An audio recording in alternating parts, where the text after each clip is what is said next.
So, how about you start off by telling us your name and a little bit about yourself? Sure. Good afternoon or good evening, whichever applies. My name's Eduardo Reidel. I'm 42 years old, father, and very, very new to the whole voice acting thing. Wow. So, like, what made you want to start it and like try this out for the first time? Sure. So, a couple years back, I would say about 3 years ago, I actually landed in the hospital. I got a pretty serious infection in my ear. Ended up having me get what's called Bell's palsy, which causes half of your face to freeze.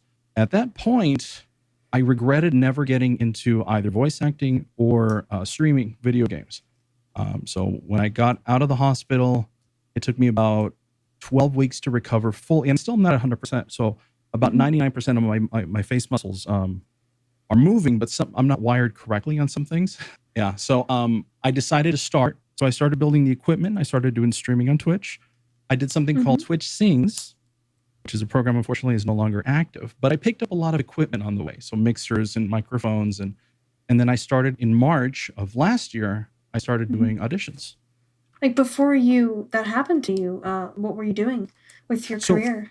for the most part, the only acting I'd ever done had been in high school. So Hmm. I was very active. I was a thespian, Troop 401, and then I started, being more of an adult and just had a regular 9 to 5 job. I've been working for the Hmm. county of San Diego for almost 20 years now.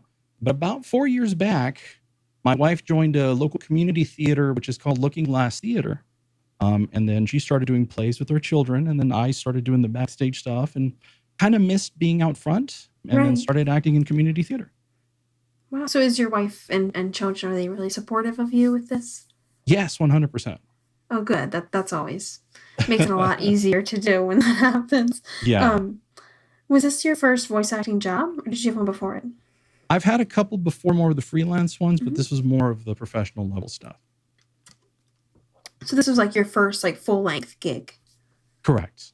Oh, okay. And like, was this the first one that excited you, or were there any other little mini jobs that you did that were exciting too? Well, on the plus side, I mean, I've been lucky enough to get a couple of other ones, even if they're just more of the local. I've got 2 mods for Skyrim that are coming out. I'm companion in both of them. Wow. One of them had like 2,000 lines. Wow, that's awesome. Yeah, I've actually made mods for Skyrim and Fallout 4 before, and I've hired voice actors for my Fallout 4 mod. And Hmm. it's important to have like voices that sound sort of like the characters they have in there already, that can fit within like their cast and stuff. So that's cool. Yeah, it's been a lot of fun developing the characters. And You're Not Supposed to Be Here is the one that did the one for Somerset Isle. And he gave Mhm. me a lot of free reign. And as the character started very stiff, and it ended up being a lot of fun. Is Skyrim like one of your favorite games? Honestly, I've never had a chance to finish it, so I'm looking forward to Oh, doing that okay. on stream as soon as it comes out. Was there like, I know you mentioned the health issues that you went through, but was there Yes, like an obstacle in your voice acting career that kind of made you want to quit? Or like after that point, were you just kind of gung ho about it? And I was very determined after that point to make sure Mhm. that I did get started. I started in like the backstage, and then I found Casting Call Club, which is I'm sure is a very big one for amateur voice actors, Mhm. and started developing a lot there and finding some contacts, and a lot of close friends come from that area. Oh, okay. Was there someone who inspired you, like specifically to start getting into this profession? To be honest, I grew up watching Batman the animated series. So the two people I've always admired is Kevin Conroy and Mark Hamill. So, yeah, so Batman and the Joker is just grew up watching them, and I couldn't help but absolutely want to emulate them. So that's where I started learning a lot of the voice acting stuff. Yeah, someone else, because I've been interviewing the whole cast, and Mhm. somebody else mentioned Mark Hamill as their inspiration as well, specifically his role in Batman. So that's Yeah. funny. So I asked you if Skyrim was your favorite video game, but do you have a favorite video game? Like, are you a big gamer, would you say? I'm a pretty big gamer. It's mostly my hobby. Mhm. It's a good way of blowing off steam. Yeah, I used to be a big World of Warcraft player, and then life got in the way. I do a lot of Destiny 2. I play a little game on stream called Stream Raiders. It's a ton of fun. People get involved. I just like kind of the interaction mostly than anything else. For sure. So like you like more of the online experience and like communities and stuff like that. Yeah, and being able to play with friends and we have a good Yeah. time. Yeah, for sure. Have you ever before acting as Dan Young, have you ever like played a visual novel before? I've watched a couple of demos for one. I think the one that comes to mind, my kids were mostly playing. There was a literature club one. Yeah, so I kind of got to see that on the side. My kids were playing it, but I never actually done one or really played one myself. I'm looking forward to Mhm. playing this one though. How did you find out about Where the Stars Brought Us? So for me, it was a posting on voices.com. So there was just because normally it's mostly commercial work, and it's very rare that you see character work on it. So I couldn't help but put in an audition for it, and there was a lot of Right. people for it. Kind of surprised to hear back from it because I think this is the first one I've actually gotten from voices.com. Wow. So you But said yeah, there was a lot of people who auditioned for it? yeah, there was a lot of auditions. So like I said, it's very surprising for me to hear back. And was Dan Young the only one you auditioned for? Or I know that there were a lot of positions open at the same time, so I didn't know if you auditioned for more than one or something. Dan is the only one that I actually saw on voices.com. And did you like his character description? Was there something about him that made you interested? I tend to gravitate a lot towards like the father roles. Mm-hmm. I can pull a lot from being a dad here, so it really called to me, and the lines itself had a lot of passion behind it. So Right. it was nice to be able to let that out in that particular moment, especially when you've been all stuffy and just pretty much just doing the announcer stuff. Mm-hmm. Really nice to be able to let go on voices.com. Would you say that Dan Young is your favorite character in the game, or do you have a different favorite character? Well, in reality, I've only seen the lines for Dan. There's a couple of them Okay. with Ryu and the interactions, but I mean, when it comes to the full story itself, I'm not 100%. I haven't seen it yet, so I'm really looking forward to playing this. Is there like a favorite moment you have with Dan? There is. I won't go into too much detail because I have a feeling it's a big arc for the character because it starts off in a very particular way, but there's just this moment when I was recording because I was very lucky to have Demetrius giving me live direction as we were recording the lines, and Right. I could tell that we were having a moment because it was like I would say the line and he would say that's good, let's move on. And he would be like, give me You another can talk take. about. Sorry, go ahead. No. So the character Dan comes up and has this moment where he's being true to Ryu, and it's just one of those where he stops kind of even fooling himself, and just all of a sudden it just lets it out, and it was just such an arc to have seen him when he's trying to get his family together and trying to get his career in line, and then just to be able to openly admit that things weren't exactly as it seemed. And I think when we were recording that, I felt that, and it was just really nice to be able just to bowl right through it.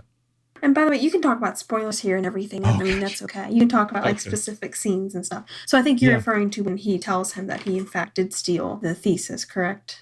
Correct. Yes. Yes. So it was such a big moment just to be able to go through it. And it was such a build up to it. And just to be able to start letting it go.